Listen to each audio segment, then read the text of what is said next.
दादांच्या मनातलं जे स्वप्न आहे ते साकार करण्याची तुम्हाला संधी मिळालेली आहे. खरं तर हर्षवर्धन साहेबांनी आणि मामांनी सांगितल्याप्रमाणे मला आयुष्यात कधी वाटलं नव्हतं की मी इथे म्हणजे शिकवले.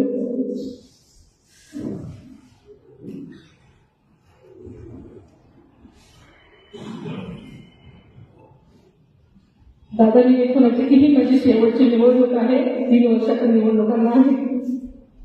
आणि तेवढ्याच उत्साहानं प्रत्येक निवडणुकीमध्ये जीवाचं रान त्यांनी करायचं ठरवलेलं असतं. त्याचं कामच असतं आणि त्याच्यामुळे ते सकाळी सकाळी इकडे यायला निघाले.